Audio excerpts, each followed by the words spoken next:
Okay, so get this right.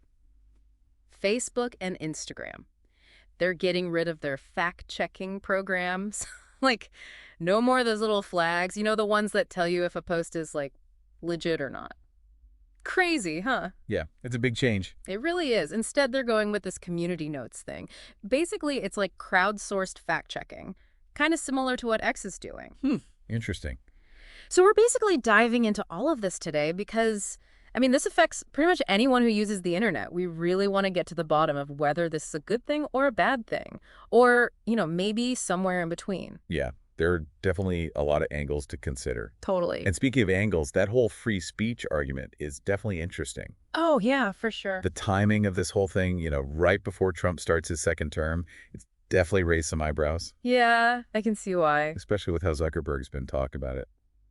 What do you mean? Well, he's been using a lot of the same language that, the right wing uses, talking about free expression and censorship and all that. You're right. That is kind of suspicious. And then there's that whole thing with the donation to Trump's inauguration. Right, the $1 million. Yeah, exactly. And that interview he did on Fox and Friends, it all just seems a little, I don't know, too cozy. It does make you wonder. But to be fair to Zuckerberg, he did say in his announcement that, and I quote, "We've increasingly come to believe that the role of social media companies should be to build tools for people to connect and share, not to decide what's true or false." So he's basically saying that Meta should just be a neutral platform Right. But some people are saying that that's just a way for him to avoid responsibility. for, all the misinformation and stuff. Exactly. Okay, so maybe it's not as simple as saying Zuckerberg loves Trump, but there's definitely some political stuff going on here. For sure. Before we get too deep into that, though, can you remind me how Facebook's fact-checking program even got started? It feels like it's been around forever. It actually hasn't been around that long. It all Yeah. started back in 2016 after Trump won his first election. Oh, right. There was like a ton of worry about fake news and Russian interference. Facebook was under a lot of pressure to do something. Makes sense. So they decided to partner with like 90 different organizations around the world Yeah. to help them fact check all the stuff that was going viral. Wow, 90 organizations. That's a huge effort. So if it was working so well, why get rid of it now? Well, that's where things get a little complicated. On the one hand, the program did manage to take down a lot of misleading content. For example, they banned Trump after the January 6th attack, Right. and they got rid of like over 800 QAnon groups. Wow. That's a lot. It is. So why are people still so skeptical? Because even though they did all that, there's still a big debate about whether fact-checking actually works. What do you mean? Like, does it actually change anyone's mind? Ooh. In fact, our source points out that posts that were labeled as false by Facebook, they only saw like an 8% decrease in sharing. Really? Yeah. So even after they were flagged, people were still sharing them? Exactly. So maybe fact-checking wasn't as effective as everyone thought? It might not have been. Is that part of why the right was so against it? Oh, absolutely. They really pushed that free speech narrative hard. They did. And it worked. It did. They were really good at making themselves look like the victims, like they were being censored. Right, right. And that message resonated with a lot of people, even people who weren't necessarily on the right. It's weird, though, because the same people who are complaining about censorship, they're the ones who are pushing for book bans and stuff. Yeah, it's definitely a bit hypocritical. For sure. And let's not forget that Meta themselves have been accused of censoring stuff in the past, like pro-Palestinian content and things like that. Right, exactly. So Zuckerberg's sudden love for free speech seems a little convenient. It does, doesn't it?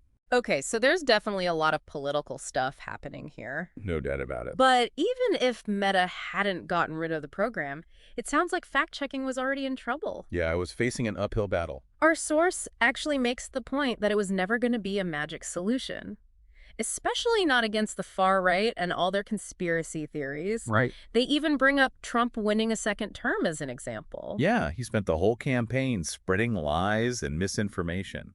But it didn't stop him from winning. So even though everything was being fact-checked, It didn't really matter. it makes you wonder if fact-checking can actually change anything. It really does. It really makes you think, doesn't it? Like, what's the point of fact-checking if it doesn't actually do anything? Right. Like, where do we go from here? If fact-checking's not the answer, then what is? Well, our source suggests that maybe we've been going about it the wrong way. How so? Instead of just focusing on debunking lies, maybe we need to try to understand why people believe them in the first place.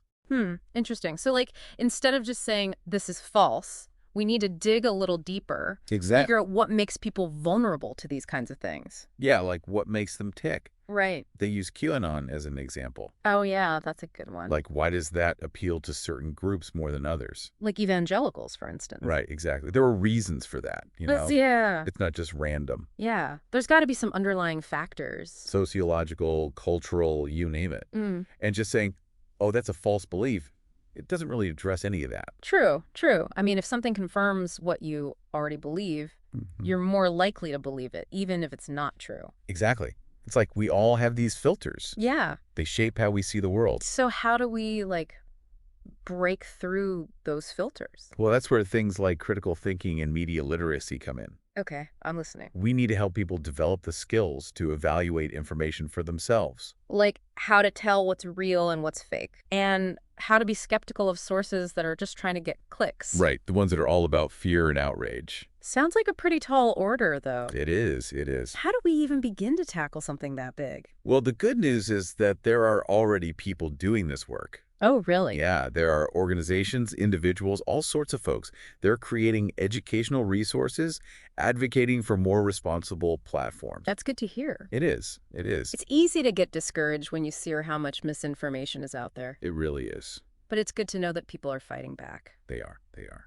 I still can't help but feel a little uneasy about this whole thing, though. Like, this shift away from fact-checking. I It understand. feels like we're just giving up. I get it. But remember, fact-checking was just one part of the solution. True. And maybe by moving away from this top-down approach, we can actually open up space for new and better solutions. Okay, I'm open to that. But it makes you wonder about the internet itself, you know? Like, remember when it was supposed to be this amazing thing, this information superhighway? Yeah. Now it feels like we're drowning in misinformation. It's definitely a different landscape than it used to be. It is. And our source actually argues that maybe we've had it wrong all along. What do you mean? Maybe the internet isn't really about information at all. Okay, now I'm really intrigued. Maybe it's more about surveillance and profit. Whoa, hold on. Think about it. Every time you use social media, you're creating data. Right. What you like, what you share, who you talk to, all of that is valuable information To who? to advertisers, for one, Ah, okay. and even to government agencies. So we're all just products. In a way, yeah. Our data is being mined and sold, To the highest bidder. pretty much. That's kind of creepy when you think about it. It is. It's why Zuckerberg is being sued by the FTC right now. Oh, right. The antitrust lawsuit. Exactly. They're saying that Meta bought Instagram and WhatsApp to stifle competition. And to control all that user data. Precisely. It's crazy how much power these tech companies have. It is. They control how we get our news, how we talk to each other, everything. Pretty much. It makes this whole fact-checking thing even more complicated. Yeah, it really does. Like, is Zuckerberg really worried about free speech? Mhm. Or is he just trying to protect himself? And appease the people who are putting pressure on him. Right, right. There's definitely a lot more to this story than meets the eye. Absolutely. We've only just scratched the surface. And understanding all of these different layers, Yeah. it's crucial if we want to figure out how to navigate this new world. This new world of information or misinformation or whatever you want to call it, Exactly. we can't just rely on fact-checking anymore. No. We need to understand how these platforms work, how they influence us. And how we can take back some control. So it's not just about what we consume online It's also about how we think about our relationship with these platforms. and with the information they're feeding us. Exactly. We need to be more active, more critical. We're discerning. Right. Yeah, it's like we need a whole new skill set or something just to survive online. I think you're right. We need to develop like a digital literacy Yeah. so we can understand how all this stuff works. Like all the behind-the-scenes stuff. Exactly. The algorithms, the economic incentives, all of it. So we can see how we're being manipulated. Right. And figure out how to resist it. So it's not just about knowing how to use the apps and stuff. It's about understanding the bigger picture. Precisely. Okay, so how do we do that? Where do we even start? Well, it starts with asking the right questions. Like what? Like, who created this content? Okay. What's their agenda? Yeah. Who benefits from it being shared? Interesting. And are there any potential harms? Those are good questions. But it's hard sometimes, you know? It's easy to get caught up in the emotion of it all. Oh, absolutely. Like the outrage, the fear, all of that. That's what they want, though. The people who are spreading the misinformation. They want us to react without thinking. Exactly. They want us to share stuff without questioning it. So we need to be more careful, We need to be more vigilant, more skeptical. more willing to pause and think. Exactly. Don't just believe everything you see. Right. Even if it comes from a source you trust. Oh, that's a good point. It's easy to fall into those echo chambers It is. where you only hear what you want to hear. And you never get challenged. So we need to be willing to challenge our own beliefs Absolutely. and to consider different perspectives. Exactly. And remember, this isn't just about protecting yourself, It's about protecting everyone. your community, your country, your reality. Wow. Yeah. It's a lot bigger than just us. It is. Misinformation can have real-world consequences. Like what? It can erode trust, fuel division, even lead to violence. You're right. This is serious stuff. It is. It's easy to feel helpless, though. I know, but you're not alone. There are people who are fighting back. There are resources, experts, organizations.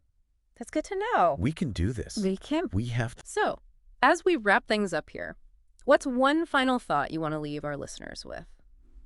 I would say, remember that you have power. Even though it doesn't always feel like it. Right. Every single one of us can make a difference. By being more mindful, more critical, more engaged, Exactly. we can create a better world. A more informed world, a more resilient world. Well said. So to all our listeners out there, remember, knowledge is power. The more you know, the better equipped you'll be to navigate this crazy digital world. Keep diving deep, keep questioning, and keep learning. Until next time.